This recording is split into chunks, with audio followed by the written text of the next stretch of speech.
Alloh shunday zotki, o'z rahmatining oldidan xushxabar qilib shamollarni yuborur. Allohning rahmati bu yomg'ir. Yomg'irdan avval shamol keladi. Qachoniki ular vasmin bulutlarni ko'tarib kelgach, biz uni bulutni chanqoq, o'lik shaharga yog'dirurmiz. Bas unga suv yomg'ir yog'dirib, uning yordamida har turli mevalarni chiqarurmiz. Alloh taolo o'lik shaharning ustiga yomg'irni yog'dirib, shu yomg'ir sabablik xilma-xil ko'katlarni, mevalarni chiqarishini aytayapti. Alloh azza va jalla biror narsani xohlasa, biroz sababni qilishi shart emas. Innalloha ala kulli shayin qodir. Alloh har narsaga qodir. Yosin surasida Alloh taolo aytgandek, innama amruhu iza arada shay'an an yaqula lahu kun fayakun. Alloh taolo bir narsani xohlasa, shu narsaga bo'l deydi, bo'ladi. Hech qanday sababni keragi yo'q. Lekin Alloh bu oyatda o'lik shaharni suv yordamida, suv sababli tiriltiramiz deyapti. Ya'ni bandalari ta'lim olsin. Maqsadiga yetishlari uchun o'zlariga lozim bo'lgan sabablarni qilishsin. Demak, bug'doyni yoki ko'katni chiqishiga yomg'ir sabab bo'lyapti. Yomg'irni paydo bo'lishiga birodarlar, dengiz kerak, harorat kerak, quyosh kerak, osmonga ko'tarilishlik kerak, bu suvni bug'i to'planish kerak. Xullas, ancha narsalar biri ikkinchisiga sabab bo'ladi-da, bir narsa paydo bo'ladi. Agar Alloh taolo bug'doyni paydo qilishini xohlasa, bu sabablarga muhtoj emas. Hozir aytdik-ku. Bo'l desa bug'doy bo'ladi. Lekin Alloh taolo nimani xohladi? Sabablar bilan bo'lishligini. Bu inson har bitta ishni qilish uchun sababini qilish kerak. Masalan, masalan, bir tishlam non yeyishligi uchun nima qiladi? Bug'doyni ekadi, yomg'irni kutadi, o'sishini kutadi, o'radi, tegirmonga boradi, un qiladi, tandirga yopadi. Shuncha sababni qilgandan keyin non yeydi. Alloh taologa bu narsalarda keragi yo'q sabablarni. Endi bitta oyatda fa anzalna bihil ma'a. Ana shu bulutdan yomg'irni tushirdi. Shu yomg'ir sabablik o'lik yerni tiriltirdi dedi. Demak, Alloh taolo sabab bilan qildi bir ishni. Yosin surasida bo'lsa, Alloh taolo hech qanday sabab kerak emas, bo'l desa bo'ldi degan ma'no bo'lyapti. Qana qilib bir-biriga bog'laymiz mana shu ikkita ma'noni. Bu oyatlardagi ba harfi sababiya harfi deyiladi. Yerni tirilishi yomg'ir sababli bo'ladi. Daraxtlarning ko'katlarning uchligi suv sababli bo'ladi. Bulardagi aytilingan ba harfi sababiyat ma'nosini bildiradi. Endi nimani bildiradi bu? Sabab bilan, sabab bilan, sabab bilan. Mana shu sabablarni bo'lishligi Alloh taolo bu koinot ustiga qo'ygan qonuni bo'ladi. Ona onasi uchun mana narsa sabab, mana uchun ona onasi sabab. Bu qonunlar. Bir odam tug'ilishligi uchun palonchi uylanish kerak. Bu odamning tug'ilishiga sabab. Hosil bo'lishligi uchun dehqon bug'doyni yerga qadash kerak, bunga sabab. Birodarlar, har bitta narsaning sababi bo'ladi. Siz bilan bizni ummat sifatida yuksalishimizning ham sabablari bor. Bu ummatning avvali nimalarni mahkam ushlab, nimalarni qoyim qilgan bo'lsa, shuni qilamiz, yuksalamiz. Birodarlar, hatto Iso alayhisalomning onasi Maryam binti Imron homilador holatida qurigan xurmo daraxtini tanasiga suyanib o'tirar ekan, Alloh taolo aytdi: "Va huddi ilayki bijid'in nahlati tusaqit alayki rutaban janiyya." Mana shu qurib qolgan xurmoni shoxini silkitgin, senga undan yangi, ya'ni xurmoni yangi mevalari tushadi. Alloh taolo qodir emasmidi Iso alayhisalomning onasiga shundaylar bir muhayyo qilib qo'yishlikka bu xurmoni? Qodir edi. Lekin shu yerdan ta'lim beryaptiki, silkit deyapti. Undan tashqari bir homilador ayolni xurmoni silkitishgani qancha quvvati bor? Yana qurigan daraxt u. Qurigan daraxtni silkit deyapti. Ya'ni sababini qil deyapti. Shuning uchun birodarlar, olma pish, og'zimga tush deyish bu musulmon odamga yarashmaydi. Insonni maqsadiga olib boradigan 100% ishlaydigan sabab bo'lmaydi. Inson qilishi mumkin bo'lgan sabablarning hech qaysisi 100% natija bermaydi. 100% natijani kim beradi? Nima beradi? Allohning xohishi beradi. Pishoq kesmaydi, o't kuydirmaydi, suv cho'ktirmaydi. Bular bor yo'g'i sabab. Birodarlar, aniq bilib olaylikki, agar biz yuksalishimiz uchun qilishimiz kerak bo'lgan sabablarni beparvo tashab qo'ysak, suvni oqishiga qarab qo'yib qo'yadigan bo'lsak, bu Alloh taoloning qo'ygan koinot ustidagi qonunlarga e'tiborsiz bo'ladigan bo'lsak, albatta bu ishimiz uchun Alloh tomonidan bizga odob beriladi. Astagfirullah. Fa athabahumullohu bima qalu jannatin tajri min tahtiha al-anhar xolidina fiha va zalika jazaa'ul muhsinin. Bir insonni jannatga kirishligiga uni so'zlari va amallari sabab bo'ladi. Bir odamni do'zaxga kirishligiga uning so'zlari va amallari sabab bo'ladi. Bular sabab. Agar Alloh xohlasa ina jannatga kirasiz. Sababingiz ham hech narsa bo'lmay qolishi mumkin. Alloh taolo aytadi: "Bas shu gaplari sababli Alloh ularni ostidan daryolar oqib turadigan, ular abadiy yashaydigan jannatlar bilan mukofotlaydi." Demak, nimasi sababli? Aytgan so'zlari sababli. Boshqa oyatda: "Zalika jazaynahum bima kafaru fa hal nujazi illa al-kafur." Kofir bo'lganlari sababli ularni mana shu jazo bilan jazoladik. Kofir bo'lganligi sababli. Uni ham sababi bor, buni ham sababi bor. Birodarlar, biz mana shu koinot ustiga qo'yilgan qonunlarni bilsak, Alloh bilan muomala qilishimiz oson bo'ladi. Ana shu qoidalarga rioya qilsak, amal qilsak, hayotimiz osuda bo'ladi, hayotimiz saodatli bo'ladi. Ko'zlagan maqsadimizga osonlik bilan yetamiz. Buni bir misol bilan tushuntiramiz. Katta bir zavodni direktori aytayapti ishchilariga. Mana bu qonunlar, tartiblar yangi, tartib yangi qonun. Kim mana shu qoidalarni, qonunlarni yil davomida bir marta buzmasa mukofot bor. Yil davomida bir marta kech qolmasa ishga, unga alohida mukofot bor. Yil davomida ishchilar o'zini normasini kamaytirmasdan bajarsa, unga ham alohida mukofot bor. Mana qoida aytildi. Endi bu direktor bilan, xo'jayin bilan qilinadigan muomala juda oson. Nima qilsangiz u sizdan rozi bo'ladi, nimada qilsangiz norozi bo'ladi. Nima qilsangiz mukofot olasiz, nima qilsangiz jazo olasiz. Qonun bor. Qonunni bilsangiz, ishingiz tekis ketgandek, zavodda bu koinotga qo'yilgan Allohning qonunlarini bilsangiz va unga amal qilsangiz, Alloh bilan bo'ladigan muomalangiz ham birodarlar tekis bo'ladi. Bu yerda qarindosh, jiyani, urug'i degan gaplar bo'lmaydi. Ish zavoddagi ishchilarda hammasini shansi bir xil bo'ladi. Nima sababli? Qonun qoida sababli. Agar shu qonun qoida bo'lmasa zavodda direktor nima qiladi? O'ziga qarashli odamlarni siylaydi, o'ziga qarashli bo'lmaganlarni nima qiladi? Chekiga suraveradi. Lekin Alloh bilan muomala qilishing oson. Nima uchun? Qonun bor, shariat bor, din bor. Mana shu shariat degan qonun bilan, din degan qonun bilan yashasangiz, Alloh bilan muomalangiz tekis bo'ladi. Mana shu dunyo maydonida, dunyo ishlarida peshqadam bo'lishlikka joriy qilib qo'yilgan sabablar bor. Shu sababni kim qilsa, Alloh shuni ko'taraveradi dunyo maydonida. Musulmon kofirligiga qaramaydi. Yana qaytarib aytaman. Dunyo ishlarida, dunyo maydonida yuksalish uchun qo'yilgan sabablar bor. Alloh taoloning qo'ygan sabablari. Kim shu sababni zo'r qilsa, Alloh shuni ko'taraveradi dunyo maydonida. U musulmonmi, kofirmi muhim emas. Tushunarli bo'ldimi? Mana IT sohasini olsangiz, mana 21-asrda eng peshqadam hunarlaridan. Hindlar birinchi o'rinda ekan. Nima uchun? Axir ular mushrik-ku. O molga sig'inadi. Nima uchun? Hozirgi biz aytgan qonunga rioya qildi-da. Texnologiya bo'ladimi, sport bo'ladimi, ilm-fan bo'ladimi?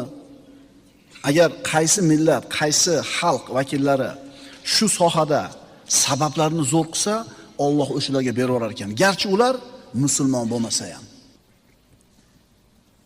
Nabiy sallallohu alayhi vasallamning hayoti siz bilan bizga ibrat. Mana u zot sallallohu alayhi vasallam Makkadan Madinaga hijrat qilganlarida 10 ga yaqin sababni qildilar. Xabarni maxfiy qildilar. Abu Bakr Siddiqning uyiga xabarni aytgani borganlarida kun issiq paytida chiqdilar, chunki kun issig'ida Makkada ham uyda o'tirar edi. Yuzini to'sib oldilar. Abu Bakrning uyiga kirib turib, qizlarni chiqaring, eshitib qolmasin dedilar. Hijrat qilinadigan paytda Rasululloh sollallohu alayhi vasallam tuyasini minib Madina tomonga qarab, shimolga qarab yurmasdan janubga yurdilar. Bu ham bitta sababi edi. Chunki Quraysh istasa shu yoqdan istaydi, shimol tomonidan. G'orga chiqib o'tirdilar, lekin bularning bittasi ham foyda qilmadi. Chunki Qurayshning isqivorlari 100 ta tuya mukofotida har tomonga yurishdida Rasulullohni yashirinib o'tirgan Savr g'origa ham chiqishdi. Topib kelishdi. Har qancha qo'ydi haydab Rasululloh mingan tuyani izini yopishga harakat qilmasin, baribir topib chiqishdi. Abu Bakr Siddiq roziyallohu anhu bilan payg'ambarimiz g'orda o'tirar ekanlar, ular g'orda og'ziga kelishdi. Abu Bakr Siddiq ularni oyoqlarini ko'rib turdi va yig'ladi. Nimaga yig'layapsiz ey Abu Bakr? Ya Rasululloh, hozir engishib oyoqini tagiga qarasa, ko'rib qolishar edi. Shunda Rasululloh Robbisiga tavakkulni eng zo'rini qilgan, Robbisini qo'llashiga iymoni komil bo'lgan zot, "Ma zannuka ya Abu Bakr bi ithnayn, Allohu salisuhuma" dedilar. Ey Abu Bakr, 3-chi sherigi Alloh bo'lgan ikkita odam haqida nima deysiz? Qanday gumondasiz? Biz ikkitamiz o'tiribmiz, 3-chi sherigimiz Alloh deyapti. Qarangda, aytdi-ku, sizni dunyoda ko'zlagan maqsadingizga olib boradigan, 100% sizni yutuqqa erishtiradigan sabab yo'q, siz qiladigan. Sizni qilgan sababingiz 100% natija bermaydi. 100% natijani Allohning xohishi beradi. Lekin siz sababini qilishga ma'mursiz. Mana Rasululloh 10 ga yaqin sababni qilsalar ham baribir foyda qilmadi, o'shaga istab kelishdi. Endi Rasululloh g'orda o'tiribdilar, mushriklar gaplashib turishibdi. Rasululloh bilan Abu Bakr Siddiqning qiladigan bitta ish sababi qoldi. Bitta sabab qoldi. Nima edi u? Jim o'tirish edi. Oxirgi sababni ham qilishdi, Alloh najot berdi. Mushriklar g'orga kirmadi ham, engishib qaramadi ham, tushib ketishdi. Keyin Rasululloh sollallohu alayhi vasallam Madinaga hijrat qilib borib oldilar. Demak, birodarlar, yana qaytarib aytaman. Biz maqsadimizga yetish uchun qiladigan sabablarimiz ichida 100% rezultat beradigan sabab bo'lmaydi. 100% rezultat Allohning xohishi. Asarlarda keltiriladi: "Man akala turoba faqat aana ala qatl nafsihi." Kim tuproqni yesa, o'zini qatliga ko'mak beribdi. Qo'lingizdagi olmani yuvmasdan yeyishingiz ham mumkin, yuvib yeyishingiz ham mumkin. Yuvma yesangiz kasal bo'lish ehtimoli bor. Yuvsangiz shu ehtimol kamayadi. Demak, yuvib yeymiz. Man akala fakihatan duna yaghsilaha faqat aana ala qatl nafsihi. Yana asarlarda keltiriladi: kim mevani yuvmasdan yesa, tahqiq o'zini qatliga yordam beribdi. Haqiqiy mutawakkil banda sabablarni qiladi, lekin ularga suyanmaydi, ularga ishonmaydi. Ulardan umid qilmaydi. Umidni kimdan qiladi? Allohdan qiladi. Mana shu yerda bir misol aytamiz, voqea, realniy bo'lgan voqea. 2017-yilgi yozgi Olimpiada o'yinlarida 4 ga 100 estafetasi bo'lgan. Ya'ni 100 metr masofani 4 ta odam yuguradi. Birinchi odam yugurib turib 100 metrga sherigiga tayoqchani beradi, u olib yana 100 metr yuguradi. 100 metrdan keyin ikkinchisi, uchinchisi oladi, to'rtinchisiga olib, xullas oxirgisi birinchi yetib kelsa, nima bo'ladi? Musobaqada yutadi. Endi ana shu yozgi Olimpiadada, 2017-yil Olimpiadada ana shu estafetaga Yaponiya, Turkiya, Angliya, Amerika va Yamayka jamoalari chiqishdi. Hammasi o'zini yurtidagi eng tez yuradigan odamlar. Ana shu Yamaykani jamoasida Usain Bolt bor. Shuni o'zi kim ikkinchi o'rinda oladi deyishlikka sabab bo'ladi. Tushundingizmi? Ikkinchi o'rinda kim olishligi haqida gap ketadi, birinchi o'rinda yopib qo'ydi hamma. Chunki bu Usain Bolt jismonan tuzilishi, yaralishida baquvvat, baland bo'yli, juda tez yuguradi. Bir necha marta jahon rekordini yangilagan tez yugurishi bo'yicha. Hamma ikkinchi o'rinda kim olishini kutyapti. Birinchi o'rinda masalasi hal bo'lgan. Bu odamlar rashyoti. Xullas, hamma o'sha Usayn Boltni birinchi bo'lib kelishligini, Yamaykani birinchi bo'lishini kutyapti. Hamma kameralar Usayn Boltga qaralgan. Bu yoqqa kelib turib, tribunaga qo'lini shunday ko'tarsa, hammasi baqiryapti, xursand bo'lib. Qolgan yugurayotganlarga parvo ham qilmayapti, kameralar ham, muxlislar ham. Hammaning fikri, xayoli kimda? Usayn Boltda. Xullas boshlandi estafeta. Usayn Bolt oxirgi 100 metrda yuguradi, 4-chi bo'lib. Shu yerda choldi, topir-tupir yurib ketishdi. Xullas, uchalasi, haligi 4 tani, 3 tasi yugurdi-da, oxiri hammasi o'zini 4-chi odamiga berdi. Mana endi Usayn Bolt oladi-da, shunaqa yuguradi, uchadi, qolganlarni qoldirib yuboradi. Undan burungi 3 ta sheriga qanaqa natija bilan kelganiga muhim emas. Shuni qo'liga bersa bo'ldi. Bu nima qiladi? O'zib ketadi hammadan. Haqiqatan 3-chi odam kelib tayoqchani berdi qo'liga. Usayn Bolt oldi, razgonni oldi-da, 10 qadam tashlagandan keyin shat-poyi tortib qoldi-yu. Endi haligi ikkinchi kelish kerak bo'lgandan baxtiga ishonmayapti. 10 qadam tashladi, shunday oqsada to'xtab qoldi, narigilar birinchi o'tib ketdi. Ana, komandamizga palonchi o'yinchini olib keldik. Endi to'shni nima qilamiz? Bekallarni 5 tasini aytibsiz. Ana palonchini varatamizga qo'ydik. Endi to'shni nima qilamiz? Yutamiz. Bekallarni 5 tasini aytibsiz. Nima demoqchiman bu bilan, birodarlar? Insonlar ko'zlagan maqsadlarini 100% ularga olib kelib beradigan 100% natija bo'lmaydi.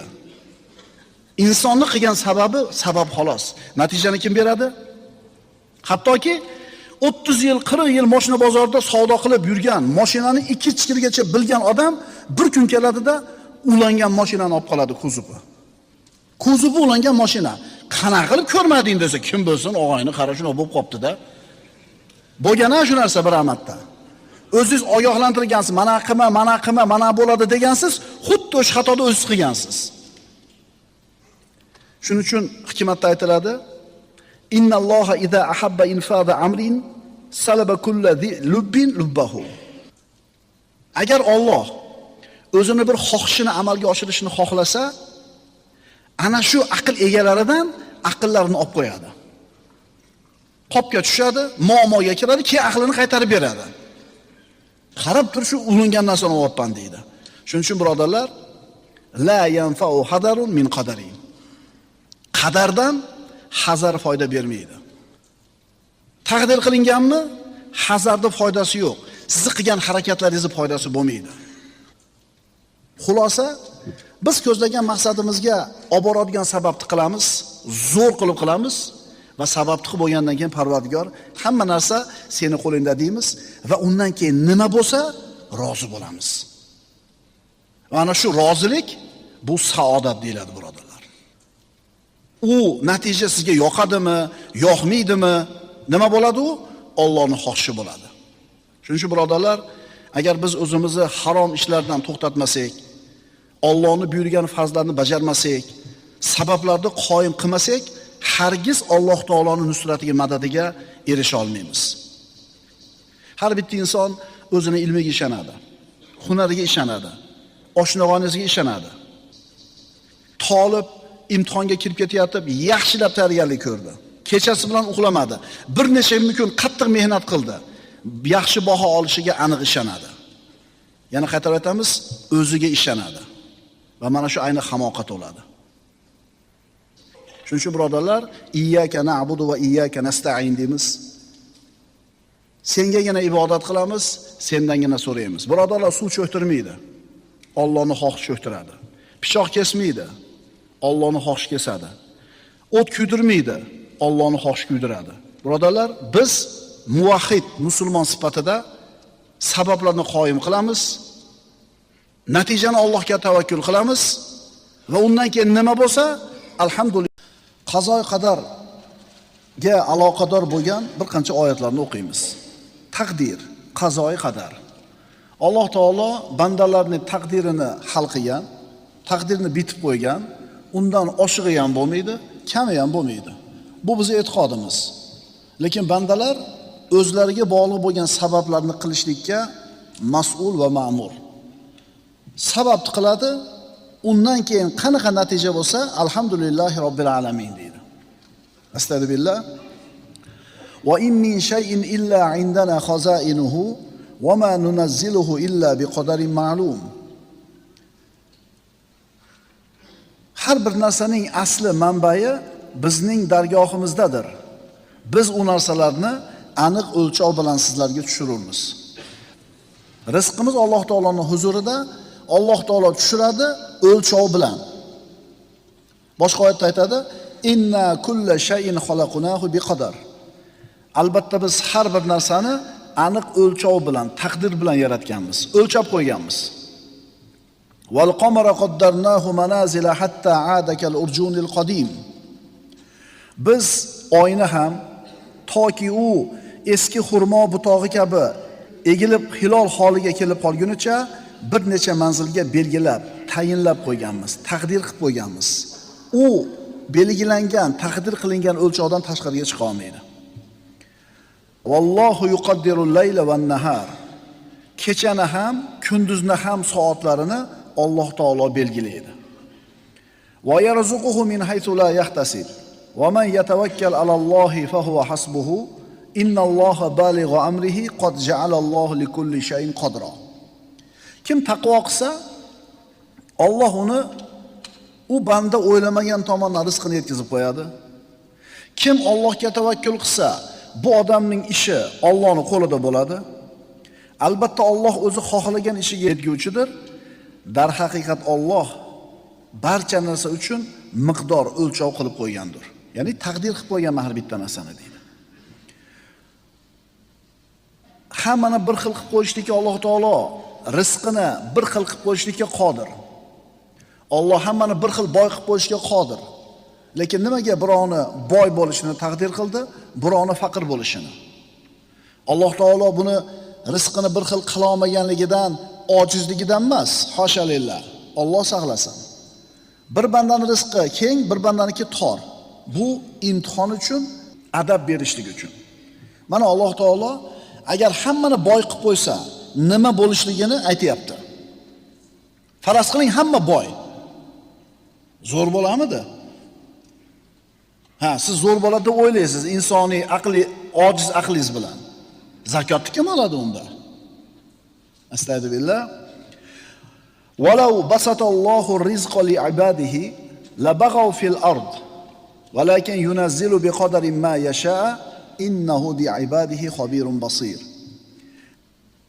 Agar Alloh hamma bandalarning rizqlarini keng, mo'l qilsa, ya'ni hammani boy qilib qo'ysa, kambag'al bo'lmasa, muhtojlik bo'lmasa, nima bo'lardi? Albatta ular yer yuzida zulm, tajovuzkorlik qilgan bo'lar edilar. Ana nima bo'lardi? Lekin u zot bandalarning rizq ro'zlarini o'zi xohlaganicha o'lchov bilan tushirur. Albatta u bandalaridan ogoh va ko'rib turuvchidir. Mana nima bo'lardi ekan. Xulosa qilib aytadigan bo'lsak, Alloh taolo bu borliqda hamma narsani nizom bilan, tartib bilan, o'lchov bilan yaratib qo'ygan. Alloh azza va jalla bu koinot ustiga qo'ygan qonunlari bor, sabablari bor. Bu borliq sabab va natijalar qonuni ustida turadi. Sabab va natijalar. Semirib ketdingiz. Bu natija. Uni sababi bor. Nima edi u? Yaxshi bilasizlar uni nimaligini. Yeyishda tartib yo'q, ko'p ovqatlanadi, jismoniy harakat yo'q, sport bilan shug'ullanish yo'q. Shular sabab bo'ldi. Keyin qarabsizki, vesiz kattayib ketdi, qonni chiqib ketdi. Biz o'zimizni mo'min deb da'vo qilar ekanmiz. Alloh taoloning mana shu qonunlariga beparvo bo'lishimiz yarashmaydi. U qo'yilgan qonun qoidalarga, sabablarga bepisand bo'ladigan bo'lish siz bilan bizni birodarlar mashaqqatli holatlarga olib kelib qo'yadi. Sabablarni qoyim qilmaslik. Qaysi mo'min banda sabablarga beparvolik qilsa, u odam Allohga nisbatan beodoblik qilgan bo'ladi. Tushunarlimi? Uzoq safarga ketayotgan odam albatta mashinasini ham yo'g'ini qarashligi kerak, imkon boricha tekshirishligi kerak. Mana shular sabablarni qoyim qilishlik deyiladi. Yog'ini qaradi, hadovoyini qaradi, antifrizini qaradi, xullas korobkasini qaradi, balonini qaradi, hamma yo'lda ko'rib chiqdi. Shunda ham mashinasi buzilib yo'lda qolib ketgan bo'lsa, endi Allohning taqdiri. Endi u gunohkor emas. Chunki nima qildi? Sababini qildi. Biroq qiz ko'rmayapti. Qiz farzandli bo'la olmayapti. Hamma yo'lda qildi, bo'lmayapti. Demak, yo'q ekan taqdirda. Yoki aksincha, o'g'il ko'ra olmayapti. Hamma sababini qildi. Bo'lmadimi? Endi nima qilish kerak bular? Endi rozi bo'lib qabul qilish kerak. Bizni taqdirga roziligimiz, birodarlar, qalbimizga xotirjamlik beradi. Chunki siz hamma sababni qiluvdingiz ham bo'lmadimi? Demak, Alloh shuni xohlamagan ekan deysizda, xotirjam bo'lasiz. Tushunarlimi? Nimaga pul topmayapsan? Nimaga onalarda bir ishlab kelmayapsan deb otalar bolalarni malomat qilmasin. Agar ishlayotgan bo'lsa bolalar. Demak, hozir emas ekanda, kelajakda bo'lar ekanda. Agar biz sababni qilmasak, Alloh bilan bir odob bilan muomala qilmasak, Alloh taolani hargiz nusratiga haqli bo'lmaymiz, qo'llashiga loyiq bo'lmaymiz. Masalan, o'zingizning bir xususiy chasniy maktabingiz bor. O'ziga yarasha tartibi bor. Soat 8 da o'quvchilar kelish kerak. Kim kech qolsa kirmaydi. Endi yaqin bir do'stingizni, o'rtog'ingizni bolasi sizni maktabingizda o'qiydi, doim 9 da keladi. Nima qilasiz? Kelataverasizmi? Yo'q. Tartib bor, intizom bor. O'rtog'ingiz xafa bo'lsa-chi? Xafa bo'lsa ham mayli. Agar u o'rtog'ingiz sizni hurmat qilsa, bolasini kirgizmasangiz xafa bo'lmaslik kerak. Chunki nima bor? Tartib, intizom bor. Shuning uchun Alloh taolo qo'ygan tartib, intizomni sababni mu'minlar qilmasa, mu'minlarga ham ta'zir beriladi. Biz oldimizga qo'ygan maqsadga yetishlik uchun bizga bog'liq bo'lgan sabablar bor. Maqsadimizga yetishlik uchun qilishimiz kerak bo'lgan sabablarni gaplashyapmiz. Biz birovga sababni mukammal qil deya olmaymiz. Sababi inson o'zi ojiz bo'lgandan keyin sabablari ham mukammal bo'lmaydi. Hech kim mukammal qila olmaydi. Garchi mukammal qilib olish qo'lidan kelsa ham Alloh xohlamasa bo'lmaydi u ish. Ma'qulmi? 90 minut yugurasan, bitta rikoshet bilan gol yutkizdingda. Chiqib olib bir-birimizni yoqamizdan olmaymiz biz. Chunki bor kuchimizni sarfladik. Uni nima qilish kerak? Endi qabul qilib rozi bo'lishlik kerak. Masalan, Alloh taolo mana shu koinotga qo'ygan qonunlar. Siz uni tan olasizmi, tan olmaysizmi, u qonun ishlaydi. Qaytarib aytaman. Haligi qonunni bilmasdan buzib qo'ysangiz, men bilmagan ekanman qonun borligini desa, qonunni bilmaganligi sizni javobgarlikdan ozod qilmaydi-ku. Xuddi shunga o'xshagandek Alloh taolo bu koinotga qo'ygan qonunlari bor. Siz uni bilasizmi, bilmaysizmi, tan olasizmi, olmaysizmi, ishlaydi ustingizda. Masalan, osmonda uchib ketayotgan samolyotdan irg'ib olgan odamni tirik qolishi mahol. Siz uni biluvdingizmi, bilmovdingizmi, irg'isangiz o'lasiz.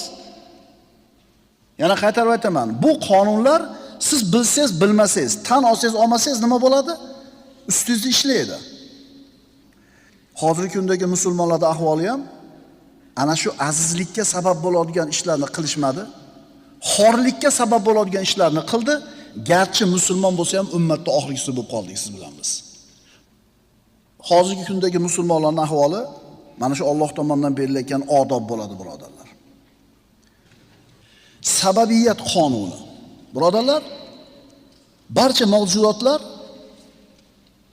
Alloh taoloning irodasi bilan vujudga keladi.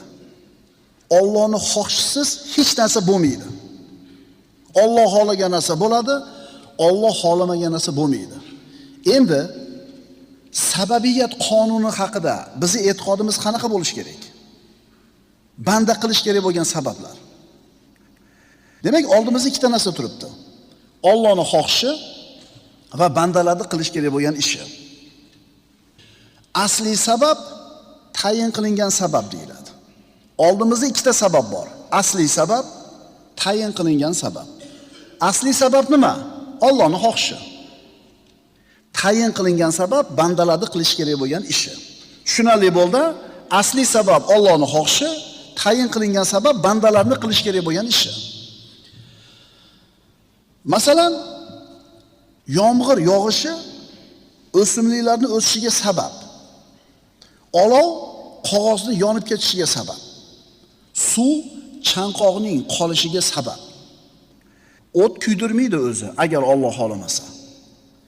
Suv chanqoqni qoldirmaydi agar Alloh xohlamasa. Ko'katni suv o'stirmaydi, Allohning xohishi o'stiradi. Qog'ozni o't kuydirmaydi, Allohning xohishi kuydiradi. Suv chanqoqni qoldirmaydi, Allohning xohishi qondiradi. Tushunarlimi? Bu suv, o't, yomg'ir bu bor yo'g'i sabablar. Farzand dunyoga kelishiga ham erkak ayolni birga bo'lishligi sabab. U tayin qilingan sabab xolos. Agar Alloh xohlamagan bo'lsa, farzand bo'lmaydi. Tushunarlimi? Mana shu bandalar qiladigan sabablarning hech narsa emasligini Alloh taolo ba'zida ko'rsatib qo'yadi bizga. Nima deymiz? Masalan, Ibrohim alayhissalomni qavmi kuydirib o'ldirishlik uchun juda ham katta miqdorda o'tin yig'ishdi. 2 qavatli imoratchalik keladigan o'tin yig'ishdi. O'tni yoqishdi. O't shunday baland yondiki, yoniga kelishga iloji bo'lmay qoldi. Mana sabab bor. Odamlar o'zlariga bog'liq bo'lgan sababni qilishdi. O'tni, gulxanni juda ham katta qilib yoqdi. Ibrohim alayhissalomni manjaniqqa o'tkazib otishdi. O'tni ichiga tushdi. Endi nima bo'lish kerak? Odamlarning tasavvurida kuyib ketish kerakmi? Xo'p, kuydimi? Kuymadi. Demak, o't kuydirmas ekan. O't kuyishlikka bor yo'q nima ekan? Sabab ekan. O't kuydirmas ekan, nima kuydirar ekan? Allohning xohishi kuydirar ekan. Demak, bandalarning qilayotgan ishi hech narsa emas. Allohning xohishi eng asosiy narsa ekanligini ko'rsatish uchun Alloh ba'zida mana shu narsalarni ko'rsatib qo'yapti. Ikkinchi misol. Tushundinglarmi nima haqida gap ketyapti? Seni yugurganing hech narsa emas. Natija Allohning qo'lida. Ismoil alayhissalomni otasi Ibrohim alayhissalom yerga yotqizdi, oyoq qo'lini bog'ladi, pichoqni tomog'iga qo'ydi, tortdi. Ismoil alayhissalomning so'yilishiga, qon oqishiga sabab qilindi. Kesdimi pichoq? Nima uchun kesmadi? Chunki Alloh kesilishligini xohlamadi. Demak, pichoq kesmaydi. Nima kesadi? Allohning xohishi. Yana bir misol. Yunus alayhissalomni qavm kemadan dengizga uloqtirdi. Cho'kib o'lishi uchun. Kamiga yetmaganda katta kit yutib dengizdagi olib tushib ketdi. Kitni qornida, dengizning tubida 40 kun qolib ketdi. Yunus alayhissalom o'lishi uchun sabablar qilindi. Lekin o'ldimi? Nima uchun o'lmadi? Alloh xohlamagan edi. Demak, suv cho'ktirmaydi, havosizlik o'ldirmaydi, Allohning xohishi o'ldiradi. Sulaymon alayhissalom kechada qorakalarimiz o'qidi. 1000 ta xotini bor edi. Bir kechada aylanib chiqaman dedi. Hammasi bittadan o'g'il tug'adi dedi. Sababini qildi, aylanib chiqdi. Nima bo'ldi? Yarimta bola tug'ildi. Men qilaman 30, Xudoyim qiladi 9. Demak 9 da u. Tayin qilingan sabab inson qilish kerak bo'lgan ishlar, lekin baribir kimning xohishi bo'ladi? Allohning xohishi bo'ladi. Yana misol. Bir odam boy bo'lmoqchi. Endi bu yerda ikkita sabab kerak. Bandani qiladigan ishi va Allohning xohishi. Alloh sizni boy bo'lishingizni xohlagan, xohlamaganini bilasizmi siz? Bilmaysizmi? Taqdiringizni bilmaysiz. Demak, buni qo'yasiz. Allohning xohishi nima ekanligini bilmaysiz, buni qo'yasiz-da, o'zingizga bog'liq bo'lgan sabablarni qilasiz. Endi menga aytinglar, boy bo'lish uchun nima qilish kerak? Ashu sabab qaysi? Ishlash kerak. Ishlash kerak, ishlash kerak. Hammanglar boymisizlar? Hammanglar ishlayapsizlar. Hammanglar boymisizlar? Yo'q. Yema, ichma, bo'l baxil. Boy bo'lmasang men kafil. Bekallarni 5 tasini aytibsiz. Agar insonni qilgan sababi albatta natijani olib keladigan bo'lsa, hammamiz ishlayapmiz, birodarlar. Demak, sizni boy qiladigan nima ekan? Allohning xohishi. Endi uni bilmaysiz-da siz. Lekin insoniy sababni qilyapsiz. Endi bo'lmayapsizmi boy? Demak, Alloh xolamagan ekan deydi. Demak, Alloh xohish ekan deb rozi bo'ling. Mana shu rozi bo'lishi sizni boyligingiz. Endi domla nima bo'ldi? Umid tuzamizmi endi boy bo'lishdan? Qayoqdan bilasiz? 1 yil bermas, keyingi yil berar. 10 yildan keyin berar. Siz sababni qilishingiz kerak. Hop, bir odam shunaqa qildi. Ishladi, yana ishladi, baxil ham bo'ldi. Boy bo'ldimi? Yo'q. Har qancha sababni zo'r qilmang, agar Allohning xohishi bo'lmasa, siz boy bo'lmaysiz. Chunki ishlayotgan hamma odam boy emas-da. Va ishlamayotgan hamma odam kambag'al ham emas-da. To'g'rimi? Ishlamagan ham katta ishlab yuribdimi? Nima uchun? Alloh xolagan ekan. Yoki birov farzandli bo'lishni maqsad qildi. Maqsadiga yetishni nima qilish kerak? Uylanish kerak va harakat qilish kerak. Endi shu ikkala ishni qilgan hamma farzandli bo'lyaptimi? Yo'q, demak Allohning xohishi. Xo'p, eng asosiy narsa Allohning xohishi ekan. Nima? Unda sabab qilmaslik kerakmi? Yo'q, sababni qilasan. Sababni qilasan va asosiy narsa sabab emas, Allohning xohishi deysan. Bu uni qilsin, uni qilish kerak. O'sha tabiblar aytayaptimi? Mana uni qilish kerak, qilish kerak. Lekin eng muhimi qanaqa natija bo'lsa ham rozi bo'lishingiz kerak. Shunisi bilan musulmondan boy bo'ladi, shunisi bilan odam musulmondan baxtli bo'ladi. Nimasi bilan? Taqdirga roziligi bilan. Sizni qilgan ishingiz 100% maqsadga yetkazadigan sabab bo'lmaydi. Demak, suv ko'katni o'sishiga sabab xolos. Suv o'stirmaydi, Allohning xohishi o'stiradi. Olov qog'ozni kuyishiga sabab xolos. Qog'ozni olov kuydirmaydi, Allohning xohishi kuydiradi. Pichoq kesmaydi, Allohning xohishi kesadi. Balandlikdan qulash odamni o'ldirmaydi. Balandlik sabab xolos. Insonni Allohning xohishi o'ldiradi. Dalil o'sha avia katastrofa bo'lib turib 200 ta odamdan 2 ta odam tirik qolibdi deydi. 198 ta odam o'ldi tushib, abjag'i chiqib ketdi. Lekin 2 ta odam tirik qoldi. Demak, Alloh xolamagan ekanda, agar balandlik o'ldirsa, hammasi o'lish kerak edi. Hali kreslasi bilan qorga sanchilib qoldi deydi, daraxt kelashib qoldi, xolos, binasa bo'ldi, tirik qoldi-da. Endi oldimizga qo'ygan maqsadga yetish uchun ikkita narsa kerak ekan, ikkita sabab. Asli sabab, tayin qilingan sabab. Asli sabab Allohning xohishi ekan, tayin qilingan sabab bandani qilish kerak bo'lgan ish ekan. Buni hal qildik-a? Endi tayin qilingan sabab ham ikkiga bo'linadi. Qaysi sabab edi bu? Inson qilish kerak bo'lgan sabab. Inson his qiladigan sabab bor va inson his qila olmaydigan sabab bor. Siz qiladigan ishlarni, sabablarni ikkiga bo'lamiz. Siz his qila olasiz, tushunadigan sabab bor va siz tushunmaydigan sabab bor. Masalan, bir odam bekami ko'st, boy badavlat, kengchilikda xotirjam sog'lom yashamoqchi. Sog'lom yashamoqchi, uzoq umr ko'rmoqchi. Endi bu maqsadiga olib boradigan ishlar uchun sabab kerak. Aqlga keladigan birinchi sabab qaysi? Mana siz bilan biz his qiladigan sabablar. Nima qilish kerak? Yana ishlash kerak. Ishlash kerak. Mana shu xulos ene boy bo'lamiz deyapsiz. Va bu mehnat qilish kerak degan gapni kofir ham aytayapti, musulmon ham aytayapti. Va hamma shu ishni qilyapti. Chunki nima qilyapti bu sababda? His qilyapti, tushunyapti, anglayapti. Shuning uchun hamma ishlayapti. Endi siz badavlat bo'lishingiz uchun, mo'l-ko'l yashashligingiz uchun qilish kerak bo'lgan ikkinchi sabab bor. Siz his qilmaydigan. Nima u? Sila rahim, to'ppa-to'g'ri. Ihson, xaloyiqqa yaxshilik qilish, duo olish. Ihson qil, rizqing keng bo'ladi desa, iymon e'tiqoddan uzoq odam deydi. Pulimni bersam deydi. Qana qilib bo'lkol yashayman deydi. Tushunmaydi, ko'rdingizmi?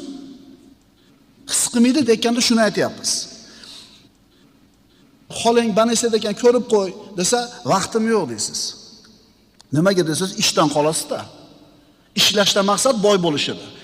Endi ammeni, xolingni, havoragani bolsang, rizqing keng bo'ladi, siyla rahmda qilsang zo'r bo'ladi desa, meni boy bo'lishimga nima aloqasi bor buni deydi. O'shuning uchun aytyapmiz-da, his qilmaydigan deb.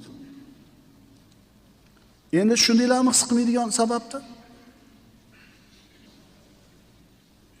Yana boshdan boshlaymiz.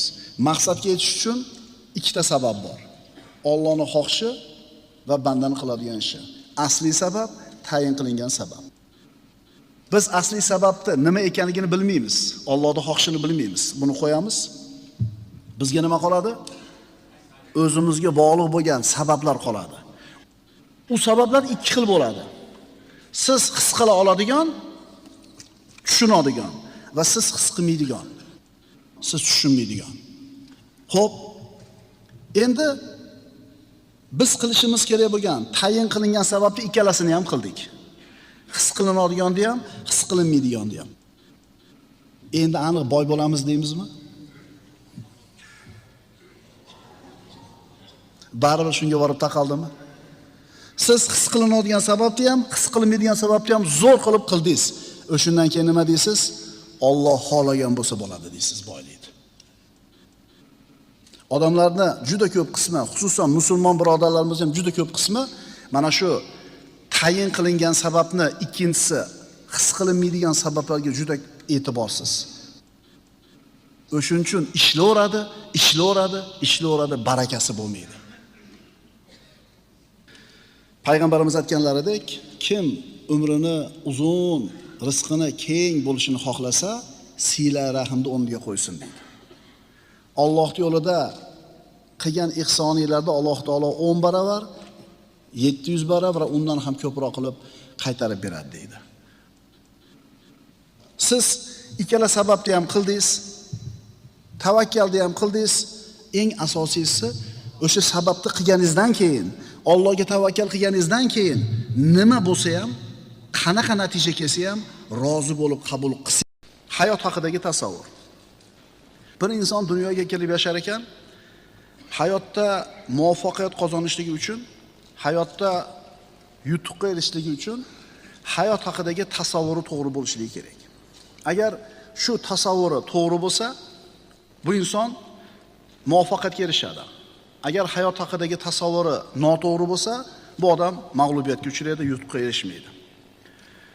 Bir tolibi ilm o'sha yakunlovchi imtihonlarda hammasidan chiroyli baholar bilan, yaxshi baholar bilan o'tdi. Diplomni oldi. Ya'ni mana shu jamiadagi ta'limida, imtihon topshirishida tasavvuri to'g'ri edi, mana shu ish haqidagi. Shuning uchun uni ishi muvaffaqiyat bilan tugadi. Imtihon nima, qanaqa bo'ladi, nima, shu haqidagi tasavvuri to'g'ri edi, vaqtini, kuchini, g'ayratini to'g'ri sarf qildi, demak muvaffaqiyatga erishdi. Endi xuddi shu imtihondan boshqa bir tolibi ilm yiqilgan bo'lsa, o'ta olmagan bo'lsa, demak shu imtihon haqidagi tasavvuri noto'g'ri edi. Shuning uchun kuch-quvvatini, mehnatini, harakatini, energiyasini noto'g'ri yo'naltirgan edi. Ummat islomiyaning avvalgi vakillari yer yuzidagi insonlarning hammasiga peshvo imom bo'lishdi. Ilm fanda, odobda, axloqda, hunarda, hayotning hamma jabhalarida ustun bo'lishdi. Yerni mag'rib va mashriqidagi hamma insonlarga peshvo bo'lishdi. Ana shu musulmonlarning kalimalari oliy bo'ldi. Bunga nima sabab bo'ldi? Endi hozirgi davrga kelib bo'lsa, ummatun Muhammadiya mana shu ummatlarning oxirgisi qatoriga tushib qoldi. Boshqa xalqlar u ummatni boshqaradigan bo'lib qoldi. Yo'l ko'rsatadigan bo'lib qoldi. Bunga nima sabab bo'ldi? Sabab nima? Albatta bu o'ta muhim va jiddiy savol. Qur'on Qur'onligicha turibdi, sunnat sunnatligicha turibdi. Mana shu ikkita narsani ummatning avvalgilari, ummatning avvalgi vakillari mahkam ushlashdi, kitobi sunnatni to'g'ri tushunishdi. Shuning uchun Alloh taolo ularni yer yuzida aziz va mukarram qildi. Ana shu musulmonlar yer yuzini obod qilishdi, xalqlarga peshvo bo'ldi. Ana shu xalqlarga rahm shafqat ko'rsatdi, imomlik qildi. Sahobalar islomni 100% to'g'ri tushungan. Bunda shubha yo'q. Endi ummatning bugungi vakillari esa aksariyati islomni noto'g'ri tushunib qolganligida ham shubha yo'q. Bir odamni katta kompaniyasi bor, yuk tashiydigan mashinalardan iborat. Ya'ni yuk tashiydi. 100 ga yaqin furasi bor. Oxirgi vaqtga kelib har kuni 10 ta, 15 ta mashinasini baloni otilib ketyapti. Avval unaqa bo'lmas edi. Buni ham bitta sababi bor. Endi xuddi shu kompaniyaga o'xshagan bitta boshqa kompaniya bor. Ammo ularda balonlarning otilishi bunaqa bo'lmayapti. Mashinasi ham, tashiydigan yuki ham bir xil ikkala kompaniya. Har safar balon otilib kelganda ana shu kompaniyaning mudiri shopirlarni malomat qilyapti. Aslida xato nima deydi? Bu kompaniyaning mudiriga kelib birov aql bo'luvdi. Mashinalarni g'ildiragini, damini baland qilib qo'ysa, yoqilg'i tejaladi. Shu tasavvurdan kelib chiqib turib, balonni damini baland qildi, shuning uchun gumillab otilaverdi. Demak, xato nimada ekan? Ana shu mudirni o'zini qilayotgan ishidagi fahmida, xato tasavvurida, shu ishni ilmidan bexabarligida. Hozirgi kundagi musulmonlar orasida keng tarqab ketgan muomalalar bir qarab chiqsak, nimalarga guvoh bo'lamiz? Bo'linish, bir-biri bilan teskari bo'lish, dunyoga berilish, hasad, gina, kudurat, qoloqlik. O'zi aslida dinni ushlasa ummat, ayni shu narsalarni yo'q qilardi din. Agar dinni to'g'ri tushunib, to'g'ri ushlab, to'g'ri amal qilinganida biz aytgan bu kasalliklarni ayni din yo'q qilishligi kerak edi.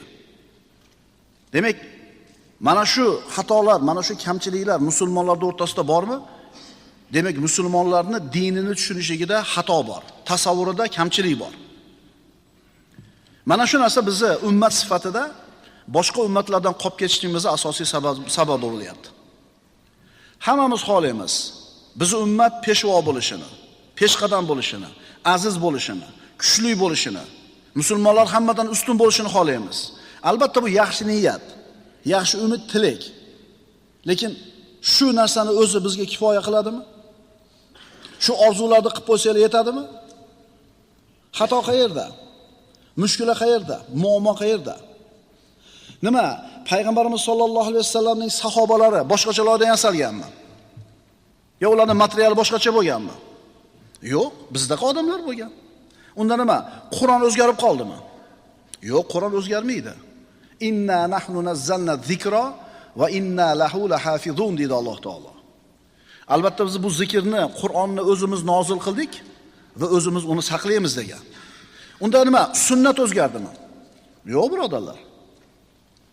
Sunnat ham o'zgargani yo'q. Qur'on ham o'zgargani yo'q. Musulmonlarning dini haqidagi tasavvuri o'zgarib qoldi. Mana shu o'rinda siz bilan biz aytayotgan bir manzilat bor. U manzilatning nomi sabablarni qoyim qilish. Astagfirullah. Ya ayyuhallazina amanu alaykum anfusakum. Ey mu'minlar, o'zingizlarni bilinglar. O'zingizlar bilan ovora bo'linglar. O'zingizlar bilan band bo'linglar. Bu nima degani? Siz atrofingizdagi odamlarga dinni to'g'ri tushunishlik, sunnatni to'g'ri bir fahmlashlik, dinga amal qilishlik to'g'risi qanaqa bo'lishligini tushuntirishga harakat qildingiz. Aytdingiz, dedingiz, misollarni keltirdingiz, dalillarni keltirdingiz, lekin odamlarni qanoatlantira olmadingiz. Unda nima bo'ladi? Unda o'zingiz bilan ovora bo'laverasiz endi. Nima deysiz? Men aytdim, tushuntirdim, qanoatlantirdim, hujjat dalilni keltirdim, hayotda misollarni ham keltirdim. Endi ularni to'g'ri yo'lga boshlab olishlik sizning zimmangizda, sizning toqatingizda emas. Sizdan yetkazib qo'yishlik xolos. Aytdingiz, xolamadimi? Bo'pti, aravasini tortaversin, siz ham arabangizni tortaverasiz. Agar shunday bo'ladigan bo'lsa, o'zing bilan ovora bo'l. O'zingni iymoniy holatingni tuzat, ilmiy holatingni tuzat, axloqiy holatingni tuzat. din senga va'da qilgan samaralardan bitta o'zing foyda olaverasan. Ammo agar biz aytgan, ya'ni dinni to'g'ri tushunishlik, dinni to'g'ri fahmlashlik va to'g'ri amal qilishlik, bu narsani odamlar yetkiza olsak, qabul qilib amal qilsa, yaxshilik hammamizga omin bo'ladi. Aks holda o'zimiz bilan kifoyalanishimiz to'g'ri kerak bo'ladi. Sahobalar nimaga peshqadam bo'lishdi? Ilmda peshqadam, axloqda peshqadam, muomalada peshqadam, ibrat bo'lishdi. Nima uchun? Nima sababdan peshvo bo'lishdi? Nima uchun Alloh ularni yer yuzida o'zi va'da qilganidek mustaxlafin qildi? Nima uchun ularning kalimalari oliy bo'ldi? Nima sababdan Alloh ularni qo'lladi? Va nima sababdan biz orqada qolib ketdik? Bizning kalimamiz oliy bo'lmadi. Birodarlar, javob tasavvurimizning xatoligida muammo. Buni ta'kidlab aytamiz. Mushkulamiz islom haqidagi tasavvurimizning xatoligida. Masalan, bir haydovchi uzoq yo'lni mo'ljallab mashinasi bilan yo'lga chiqdi. Yo'lda ketayotdi, yo'lda yarmiga borganda tabloda qizil chiroq yonib qoldi. Yog'ni chirog'i. Nima degani bu? Motorda yog'da muammo, yo oqyapti, yo yetmayapti, xullas. Endi shofir bu chiroqning nima ekanligini bilmaydi. Bu chiroq haqidagi tasavvuri noto'g'ri. Chiroqli chiroq ekan, biz ziynat uchun bo'lsa kerak deb ketaverdi. Natija nima bo'ladi? Motor ushlab qoladi, yarim yo'lda to'xtaydi, safardan qoladi, katta chiqimga tushadi.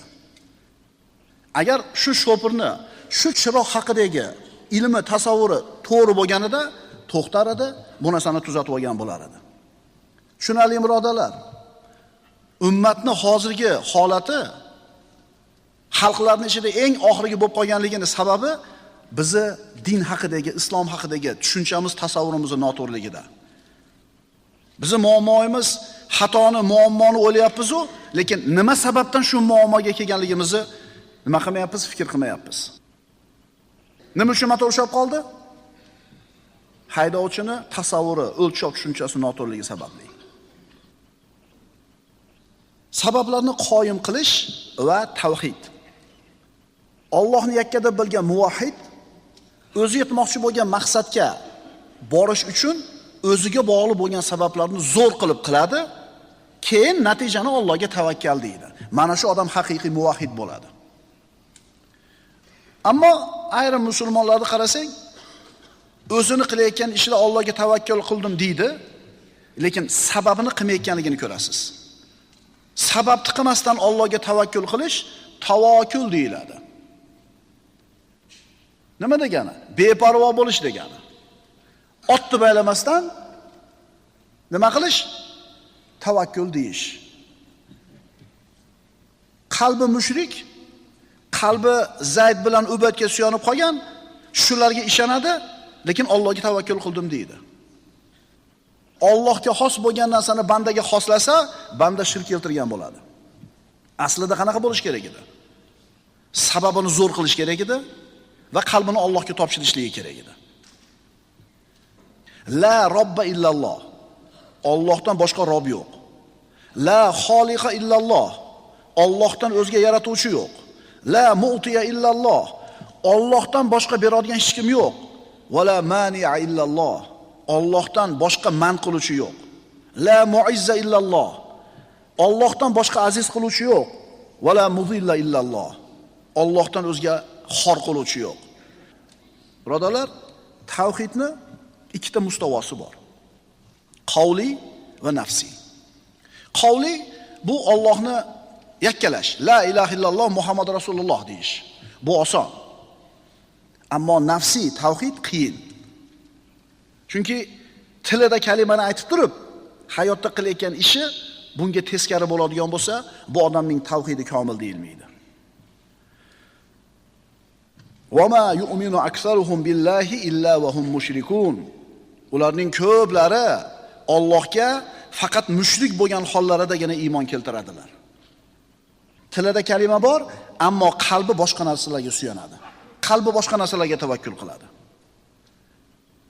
Taassuf bu xato faqat o'lchov tushunchamizda emas-da, bu xato hayotimizga, sulukiyatimizga ham aralashib ketgan. Tavhid sabablarni qoyim qilishlikni talab qiladi. O'g'lingiz kasal bo'lib qoldi. Allohga tavakkal qildim deb o'tiraverasizmi? Men Allohni yakka degan muvahhidman, Allohga tavakkul deb o'tiraverasizmi? Yo'q. Tavakkul deb hech narsa qilmasdan o'tirishlik bu johillik bo'ladi. Ahmad semirib ketdi. Vazn og'irlashib ketdi, sport bilan shug'ullanmaydi. Aytadiki, 1 yilda deydi, men 1 yilda bir marta Alloh taologa qattiq duo qilib salomat qilishini so'raganman. Inshaalloh shuni o'zi yetadi deydi. Nima bo'ladi bu? Bu ayni johillik bo'ladi. Yoki kattaroq miqdordagi savdo molingiz muzlab qolib ketdi. Buni ham nimasi bor? Sababi bor. Sen shu molni sotib olishdan oldin bozorda o'rgandingmi? Narx-navoni ko'rdingmi? Aytilgan vaqtga yetkazib keldingmi? Bozorda o'rgandingmi? Sezonni hisobga oldingmi? Modomiki musulmonlar mana shunga o'xshagan johilliklar qolib ketar ekan, mushkulalarimiz tugamaydi. Endi bir zo'r gapimiz bor bizning. Bir muammoga kirib qolsak, aytamizki, endi Allohning taqdiri ekan. Alloh shuni xohlagan ekan. Endi qo'limizdan nima ham kelar edi? Taqdir. Axir taqdirga iymon keltirganmiz-ku deydi. Shunga o'xshagan chiroyli so'zlar bilan o'zini nuqsonini nima qilmoqchi bo'ladi? Yopmoqchi bo'ladi. Sahobalar bunaqa yo'l tushmagan, birodarlar. Agar tavhidni yaxshi tushungan bo'lsangiz, bunaqa yo'l tutishingiz kerak emas. Sababni zo'r qilasiz, natijani Allohga topshirasiz, xotirjam turasiz. Mana shu haqiqiy tavakkulchilik bo'ladi.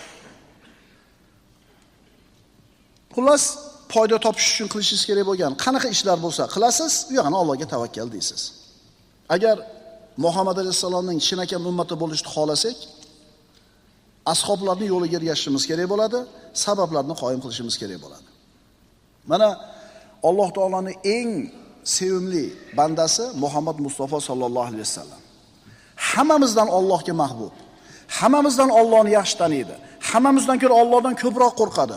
Shu zot har qanday duosi ijobat bo'lgan zot o'zini hayotida chiqqan muammolarini duo bilan hal qilmagan. Masalan, Badr g'azotiga chiqqanida 314 ta musulmon, 1000 ta mushrik. Qo'lini ko'tarib, Parvardigor, o'zing tinchitib qo'ygin deb o'tirardilarmi? Yo menga ikkita bir farishtani tushirib qo'y, shular muammoni hal qilib qo'ysin dedilarmi? Yo'q. Duo qilsa ijobat bo'lishi aniq bo'lgan zot oddiy odamlar qilish kerak bo'lgan ishni ko'rsatib berdilar. Yoki Xandaq g'azotida 3000 kishi bo'lib Xandaq qazishdi. Mushriklarning adadi katta ekanligini bilganidan keyin Rasululloh oddiy inson nima qilish kerak? Sababini qilish kerak. O 3 kilometrga yaqin Xandaqni 3000 kishi bilan kavladilar. Agar faqatgina duo bilan ish bitadigan bo'lganida Muhammad alayhisolamning duosi aniq ijobat edi. Yo'q, Rasululloh bunday qilmadilar. Toki ummatlar o'rgansin sunnat nima ekanligini. Hijrat qilganini ko'rmaymizmi? Alloh azza va jalla payg'ambarimizga hijrat qilishga izn berganida 10 ga yaqin sabab qildilar. Bo'lmasam bitta duoni qilib, "Amin Parvardigor, o'zim hijratimni bexatar qilgan safarimni Allohu akbar" deb turib, shunda ko'zga ko'rinmasdan Madinaga yetib qolishi mumkinmidi? Yoki ikkita farishtaning qanotiga chiqib borib olishi mumkinmidi? Yo'q, unday qilmadilar. Maqsad esalomon Madinaga hijrat qilib borib olish. Maqsad shu. Endi bunga olib boradigan sabablarni qarang. Rasululloh xabarni maxfiy qilishlik uchun Makkaliklar uyda o'tiradigan issiq paytda uydan chiqdilar. 1. Yuzini to'sib oldilar. 2. Abu Bakr Siddiqning uyiga kirib turib, yonida turgan qizlarni chiqaring bularni, maxfiy xabar bor dedilar. Hijrat qilayotganlarida Rasululloh o'zini to'shagiga Ali ibn Abi Talib yotkizib qo'ydilar. Shimolga yurishdan janubga yurdilar. Savr g'origa borib 3 kun o'tirdilar. 3 kun o'tirib, keyin ketdilar. Tushunyapsizlarmi? Shuning uchun biz faqatgina duo qilib o'tirib, sababini qilmaydigan bo'lsak, biz hargiz payg'ambarimiz sollallohu alayhi vasallamning haqiqiy ummati bo'la olmaymiz. Agar sen birodar haqiqiy muvahhid bo'ladigan bo'lsang, sabablarni qilishing kerak, beparvo bo'lmagin. Sabablarni qoyim qilishing, demak biz oldimizga qo'ygan maqsadga yetishlik uchun bizga bog'liq bo'lgan, biz qilishimiz kerak bo'lgan ishlarni, sabablarni qoyim qilishimiz kerak. Sabablarni qoyim qilganimizdan keyin Alloh taologa tavakkul qilib, natijani Allohdan kutishligimiz kerak. Agar inson sabablarni qoyim qilmaydigan bo'lsa, bu odamni haqiqiy muvahhid deb bo'lmaydi. Hech narsa qilmasdan o'tirib olish, suvni oqishiga qarab turish bu musulmonning xulqiga yarashmaydigan narsa. Farzanding kasal bo'lib qoladigan bo'lsa nima qilasan? Tabibga olib borasan. Eng yaxshi tabibga olib borasan. Sabab yozib bergan dorisini olasan. Sabab ko'rsatgan tavsiyasiga aytilganidek, yozilgandek qaraysan. Parhez qil degan bo'lsa parhez qilasan. Shuncha ishlarni qilib qo'yib turib, Parvardigor, shifo o'zingdan deysan. Shifoni tabibdan ham kutmaysan, doridan ham kutmaysan. Shifoni Allohdan kutasan. Mana shu eng to'g'ri yo'l bo'ladi. Mana shu yo'l eng to'g'ri yo'l bo'ladi. Farzandlar tarbiyasida ota o'ta muloyim bo'lib olishi bor yoki o'ta qattiq qo'l bo'lib olishi bor. Ikkalasi ham oson. Muloyim bo'lasiz, nima desa xo'p do'rasiz. Farzand itoat qilmasa ham xo'p do'rasiz, ayolingiz gap qaytarsa ham xo'p do'rasiz, bu oson. Yoki buni aksi, qo'pol bo'lib olasiz, dag'al bo'lib olasiz, qattiq qo'l bo'lib olasiz. So'kaverasiz, urushaverasiz, bu ham oson. Endi qiyini shu ikkalasini o'rtasini ushlash. Mo'tadil yo'lni ushlash. Demak, bir vaqtda o'zida ota ham yumshoq bo'lsin, ham talabchan bo'lsin. Ham oilasi uni yaxshi ko'rsin, ham haybatlanib tursin. Mo'tadil yo'lni ushladingiz, aytilgandek sizga bog'liq bo'lgan tarbiyani qildingiz, sababni qildingiz, shunda ham nima deysiz? Endi meni bolam aniq zo'r odam bo'ladi deysizmi? Nima deysiz? Allohdan deysiz. Sababni qilmasdan Allohni o'ziga tavakkul qilishlik Alloh taologa nisbatan beadablik bo'ladi. Sababni qilib turib Allohga suyanmasdan sababni o'ziga suyanishlik shirk bo'ladi. Qaytarib aytaman. Sababni qildingiz, faqat sababga ishonib oldingiz. Shirk bo'ladi. Yoki sababni qilmasdan tavakkal qildingiz Allohga. Bu Allohga nisbatan beadablik bo'ladi. Bizi ummat sifatida yuksalishimiz ikkita narsaga bog'liq. Sabab va tavakkulga. Faqat sababni o'zini qilib qo'yish ham oson. Faqat tavakkul qilib duo qilib o'tirib olish ham oson. Ikkalasini qilishlik qiyin bo'ladi va mana shu to'g'ri yo'l bo'ladi. Payg'ambarimiz sollallohu alayhi vasallam aytdilar: "Va alamu anna ahadan minkum lan yunjiyahu amaluhu." Mana savobli amallarni qildi bir inson, 10 ta masjid qurdi, 1000 ta yetimni qaramog'iga oldi, qo'yingki, juda ko'p savob ishlarni qildi. Bo'ldimi endi? Jannatga kiradimi? Yo'q. Allohning xohishi bo'lmasa kirmaydi. Rasul aytadilar: "Bilinglarki, sizlardan birortangizlarda amalinglar uni najotga olib bormaydi. Amalni o'ziga suyansangiz yutkizib qo'yasiz.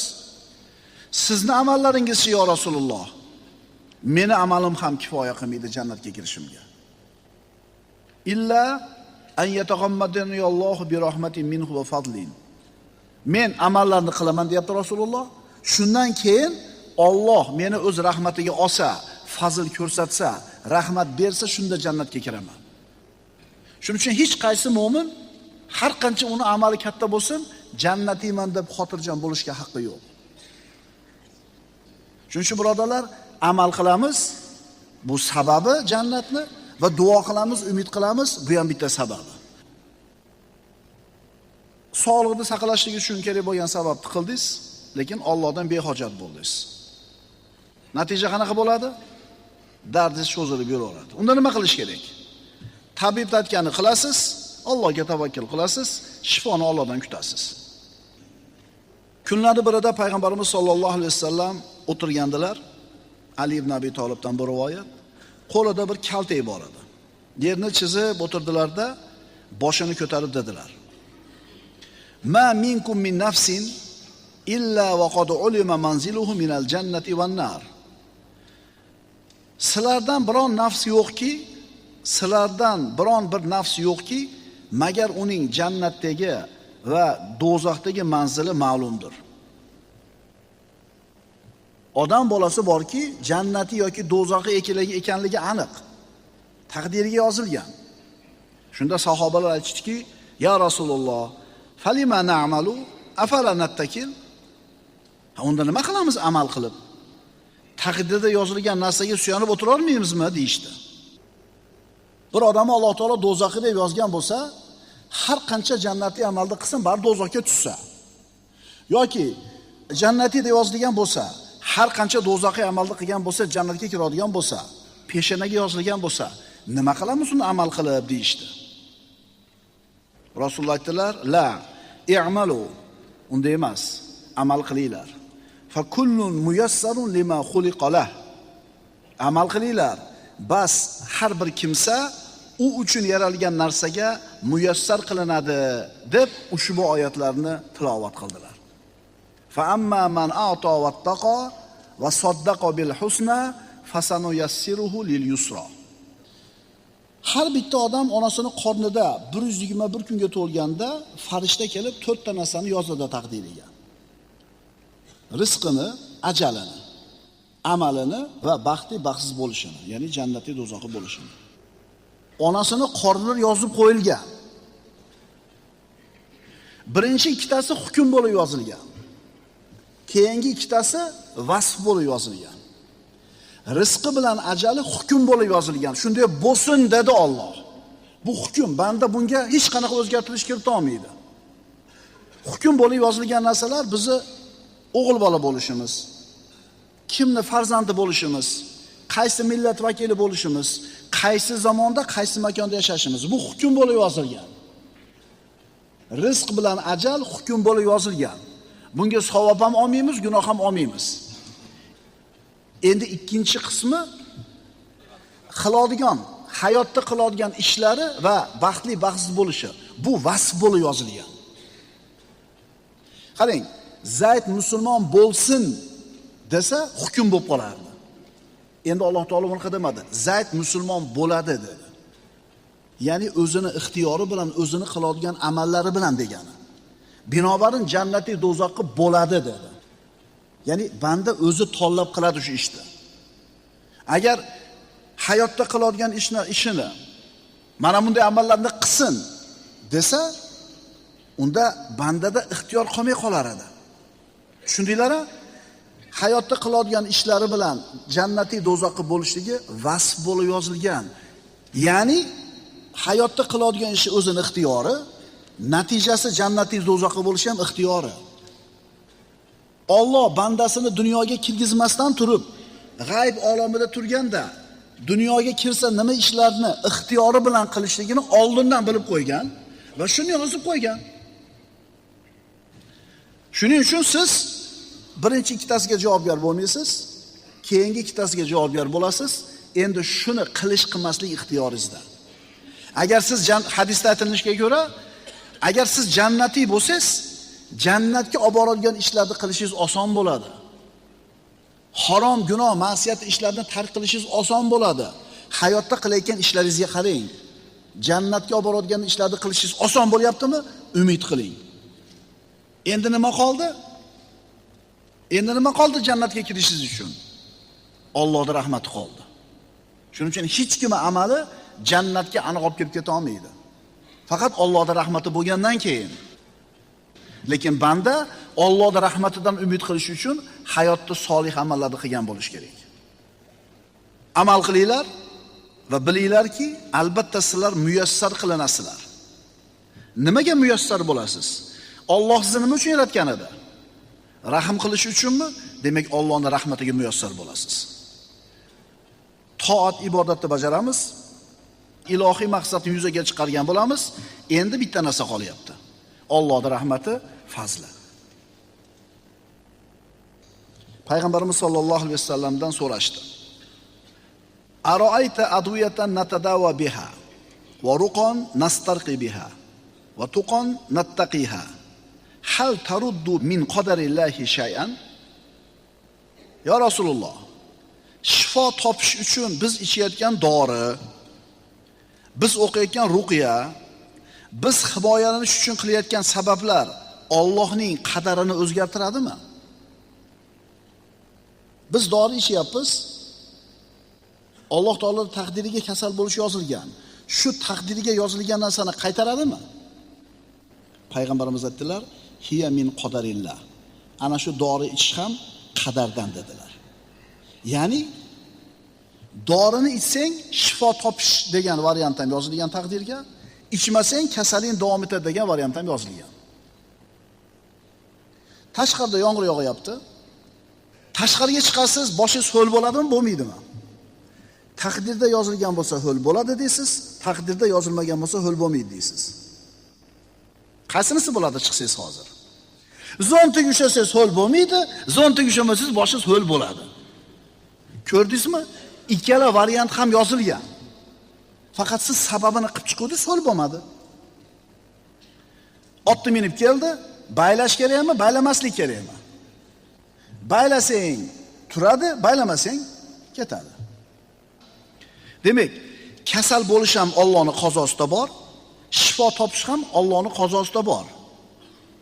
Dori ichsangiz, shifo topish qazosiga o'tdingiz. Agar dorini ichmasangiz, kasal qolishlik qazosida qoldingiz. Taqdirga sizni aziz mukarram bo'lishingiz ham yozilgan. Variant A. Sizni xor bo'lishingiz ham yozilgan. Variant B. Qaysinisini sababini qilsa shunisi keladi. Lekin ikkala variant ham bor. Tushuntira oladimmi? Bittasi albatta bo'ladi. Mashhur qissa. Umar ibn Xattob roziyallohu anhu xalifa bo'lib turgan paytda mamlakatni aylanib yurar ekan, Shom yerlariga keldi o'zini jamoasi bilan, karvoni bilan. Shu paytda Shomda vabo kasali tarqagan edi. To'xtab qoldi, kirgani ikkilandi. Chunki vabo bor edi. Qaytmoqchi bo'ldi kirmasdan. Shunda Abu Bayda radhiyallohu anhu, "Ey Amiral Mu'minin, Allohning qazosidan qochasizmi? Allohning taqdiridan qochasizmi?" dedi. Kirgani qo'rqyapsizmi?